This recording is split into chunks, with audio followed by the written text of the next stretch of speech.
Originally, Section 31 was meant to be a spin-off show that features alternate universe Terran Emperor Giorgio in the Section 31 canon after she leaves Discovery, which was a show my husband and I were hyped for. We love the character work of Giorgio so far in the show. Section 31 is meant to be like a Black Ops, dark site, CIA equivalent in Starfleet. Its nefarious tendencies, its secrecy, exploring how that fits in with Starfleet, or if it does at all, is all like really narratively interesting. And if we're gonna explore the depths of Section 31, I think there's no better tour guide to do it than Georgia. She showed herself to be monstrous and capable of these horrific extremes, but she also showed that she had loyalty, she was capable of love, and maybe even capable of growth and change. So I just think like those contrasts, that fight within the character combined with like this awkward fight going on between maybe like Starfleet ideals and the existence of Section 31 would have all combined into a really compelling, deep, dark,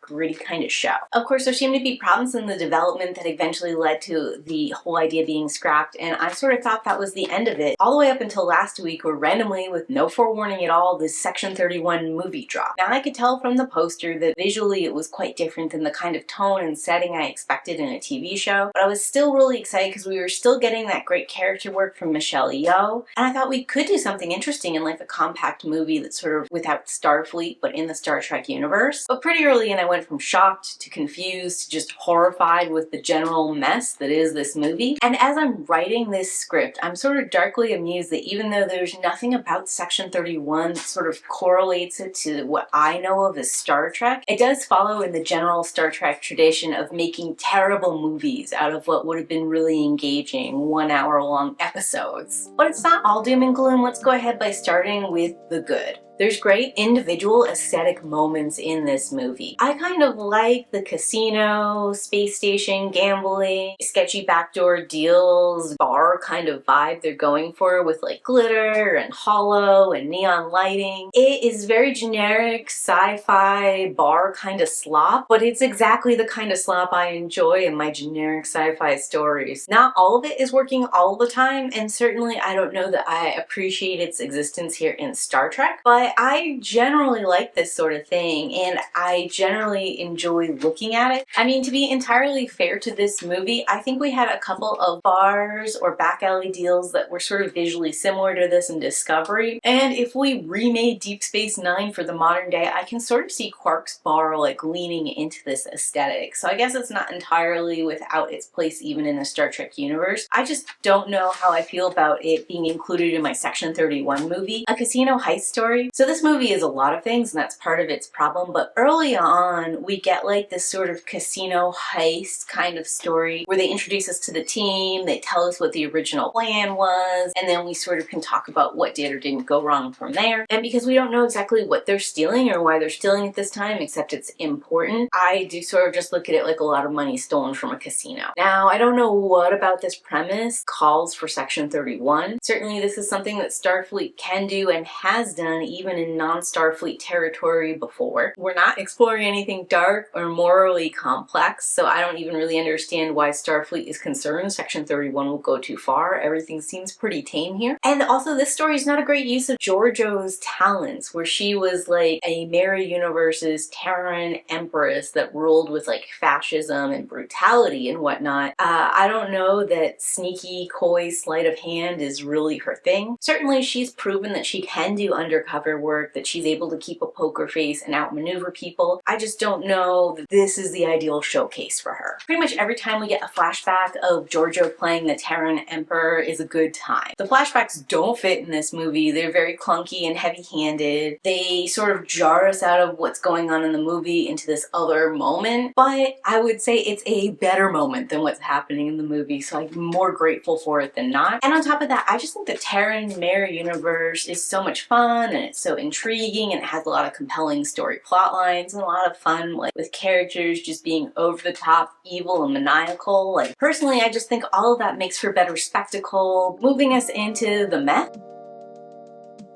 There are worse ideas in the world that Section 31 could have tried to pull off than a Starfleet Suicide Squad. I said up top this was a heist movie, which is what it kind of sort of starts as, but it moves into like this Suicide Squad of Starfleet with a bunch of rejects that wouldn't work in Starfleet now working in Section 31. And I can see the appeal there. The problem with it is they don't specify these people have to work in Section 31. They don't establish them as adequately brutal or criminal. They don't have plans to do anything particularly nefarious or over the top. It takes them too long to establish stakes to go with this heist situation. I really think for it to work at all, we would have needed Giorgio to be the leader. And I think instead of like introducing the team and setting it up like we do in an Ocean's 11 style heist, we would have needed more of like an Italian Job style heist where everyone kind of knows each other. This is sort of routine. They have established relationships, patterns that they follow, and then things go sideways, which makes them realize there's a mole inside the group and yada yada from there. Where Giorgio's regular job is running this bar, but she also moonlights as the leader of the Section 31 group when things sort of like come into her orbit. I really think we could have gotten the best of her like Terran Emperor leadership skills if she was like sort of trying to be sweet to them, trying to be reformed, trying to entice them into staying in line. But when that doesn't work, like the mean and conniving Emperor comes out and like lays down the law with these people. That could have like doubled as proving these people were dangerous, proving they might need Starfleet oversight since that's a thing we incorporate here. It also would have been a good use of Giorgio's character. Like there are a lot of things that could have worked in this premise if they had executed on it. But